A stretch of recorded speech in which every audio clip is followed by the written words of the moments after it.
Saudações, torcida do mais tradicional, sejam bem-vindos a mais um conteúdo aqui no canal Dom Alvinegro. Se você ainda não me conhece, está aqui pela primeira vez, caiu de paraquedas, meu nome é Moisés Domingues e eu quero conversar com vocês sobre Botafogo, assim como fazemos todos os dias aqui nesse canal, debatendo informações, trocando aquela ideia, batendo aquele papo de torcedor para torcedor. Já vou deixar aquele convite a você que não gosta de ser enganado, né? Gosta de honestidade, assistir o vídeo até o final. E caso goste do conteúdo, então eu vou te deixar aquele convite de se inscrever e deixar o like nesse vídeo, beleza? Aqui você não verá aquelas capas sensacionalistas, né? Aquelas thumbnails dos vídeos falando aconteceu de madrugada, comemora torcedor do Botafogo, e aí você vê lá a foto de Cavani, Di Maria, Suárez, coisas que a gente vê que é mentira, né? E a gente olha lá, visualização, 5 mil, 10 mil visualizações, 20 mil inscritos, 30 mil inscritos, enfim. Mas se você gosta de papo reto, então fica aqui, assiste até o final. Beleza, pessoal? A gente vai conversar sobre essa fase inicial do Botafogo, desde o retorno das férias até as fases preliminares da pré-Libertadores. Os sorteios já foram realizados, o Botafogo já conhece os possíveis adversários, então a gente vai trocar uma ideia sobre isso, a gente vai destrinchar um pouquinho sobre isso aqui, esse caminho inicial do Botafogo na temporada de 2024, né? A gente deve lembrar que o Botafogo ele não contratou ninguém, né? Está muito devagar. A gente ainda não está vendo aquela agressividade que o John Textor tem falado, o Tairo Arruda também falou, que o Botafogo será agressivo no mercado. Nos resta aguardar o que vai acontecer daqui para frente, se realmente serão jogadores que a gente pode olhar e dizer, realmente o Botafogo acertou, foi agressivo, ou se serão aqueles jogadores como foi muitos deles em 2023, apostas, né? Jogadores para serem vendidos futuramente e gerar receita, ou jogadores em fim de contrato, jogadores de graça, jogadores por empréstimo. Vamos ver que linha é essa, como que o Botafogo está entendendo quando ele diz que será agressivo no mercado. O Botafogo tem que contratar e essas contratações têm que estar dentro do time já na pré-temporada, no dia 7 de janeiro, quando o Botafogo retornar das férias. Esses jogadores já têm que estar na pré-temporada, junto com o elenco, já começar a se adaptar ao time. Não adianta contratar para vir depois da pré-temporada, com o campeonato rolando, competições afunilando. O Botafogo tem que ver isso, não pode cometer os mesmos erros que cometeu nos últimos anos, cometeu em 2023, tem que haver esse planejamento assertivo. Bom, pessoal, e aí Botafogo ele tem esse caminho inicial aí, longe de ser simples. Botafogo vai precisar administrar um calendário apertado já nesse início aí de 2024, janeiro, fevereiro. Os jogos do Botafogo contra o Melgar ou Aurora, que são os dois times, o vencedor deles irá enfrentar o Botafogo, né? Independente de qual seja, o Botafogo irá enfrentar a altitude, 2.300 metros e 2.500 metros. Não faz muita diferença. A questão é que os dois têm altitude. Não é uma altitude tão alta, né?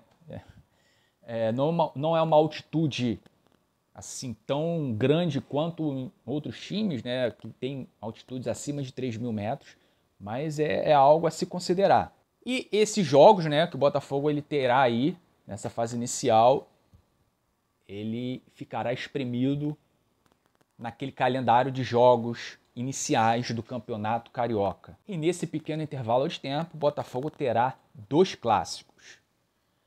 O primeiro jogo, né, que será na altitude de Arequipa, no Peru, ou então na de Cochabamba, na Bolívia, será entre o dia 20 e 22 de fevereiro. logo após o jogo clássico Botafogo e Vasco, no dia 17 de fevereiro. O jogo de volta será no estádio Newton Santos, no dia 27 ou 28 de fevereiro.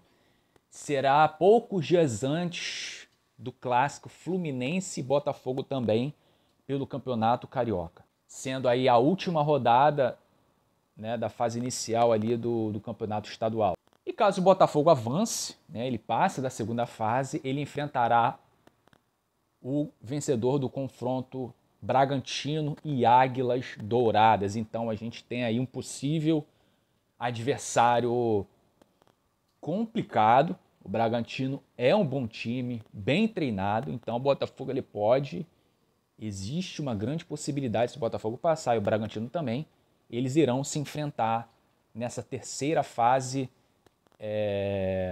da pré-Libertadores, e o vencedor dessa terceira fase estará classificado para a fase de grupos da Libertadores. E caso o Botafogo avance para a terceira fase da pré-Libertadores, essa partida será poucos dias antes das semifinais do Campeonato Carioca. Então, se o Botafogo avançar de fase e se classificar para a semifinal do Campeonato Carioca, os jogos da pré-Libertadores ficarão ali um em cima do outro, né? O calendário estará muito apertado, então vai ser um início bem complicado, né? Que o Botafogo, cara, só dependia dele para evitar isso. Essa situação complicada de pré-Libertadores, que é muito difícil, cara, é muito complicado. Botafogo ele pegou o título, abriu mão do título, né? Os jogadores, principalmente. E abriu mão da vaga na fase de grupos, né? Na fase direta da Libertadores, e ficou apenas com a pré-Libertadores, cara. Assim, é algo inacreditável, difícil de engolir, pessoal. Isso vai deixar um trauma eterno na torcida. Tudo que aconteceu nesse ano de 2023, esse ano tenebroso, melancólico, traumático. É assim que eu vejo. Então, cara, Botafogo só dependia dele para evitar tudo isso. Teve chance atrás de chance, oportunidade atrás de oportunidade para se reerguer, para dar a volta por cima. Mas jogo após jogo ele ia cometendo os mesmos erros, ia cometendo as mesmas falhas seguidas durante os jogos. Não teve mental, não teve psicológico. Os jogadores foram, quando a gente diz que foi frouxo, é por conta disso. Foram. Agora vamos ver qual que será o planejamento do Botafogo, né? O que a gente espera é que o Botafogo ele dê uma resposta. O Textor dê uma resposta, porque se, cara, a torcida não vê uma resposta, essa resposta sendo um time competitivo, um time que seja capaz de ir longe nas competições, então assim, será algo inimaginável, né? Porque o que a gente espera é uma resposta imediata, a gente espera que o Botafogo tenha consciência disso, que a torcida precisa dessa resposta, e para a torcida voltar ao estádio, voltar a ser sócio-torcedor, porque o sócio-torcedor caiu muito. O Botafogo ele tem que pensar nisso, tem que montar um time, tem que ter um time robusto, um time competitivo.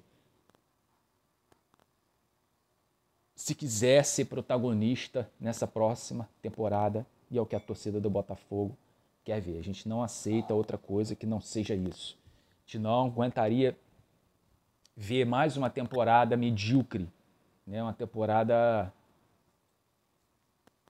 que vai causar tristeza no torcedor. Então ficamos nessa expectativa. A gente espera que... Eu ainda quero acreditar que o Botafogo está fazendo negociações com jogadores desse nível, né? Jogadores de alto nível para serem titulares nas posições que são necessárias, que eu já falei isso aqui no canal também várias vezes. A linha defensiva inteira, um goleiro, um ponta-direita, um meio armador para dividir a titularidade com o Eduardo, um ponta esquerda para dividir a titularidade com o Vitor Sá. Essas são as contratações que o Botafogo precisa fazer. Jogadores que sejam vencedores, que queiram ser campeões. Jogadores acima da média. Porque não adianta ficar contratando para compor elenco. Esse time que fracassou em 2023 é que tem que ser o time que vai compor o elenco de 2024. Que o Botafogo precisa contratar jogadores para serem titulares. E se ficar nessa linha de contratar jogador barato para compor elenco, será mais um ano de fracasso. Não adianta. Esse time que fracassou em 2023, esse time por si só não irá conquistar nada em 2024. Isso não vai acontecer porque eu estou falando. Os outros times que já eram melhores que o Botafogo no passado estão se reforçando muito mais, estão ainda melhores, estarão mais competitivos. E num calendário onde você tem 3 competições de alto nível, a gente imaginar que esse time do Botafogo, que só tendo o Campeonato Brasileiro para disputar, foi esse fracasso, não tem como a gente imaginar que vai ser campeão de alguma coisa em 2024, né, pessoal? Então, é isso que eu queria falar com vocês. Chegou até aqui, obrigado pela audiência. Se não deixou o like ainda, deixa o like. Se não se inscreveu, se inscreve aí, beleza, pessoal? Então, eu fico por aqui. A gente se vê no próximo vídeo. Tchau!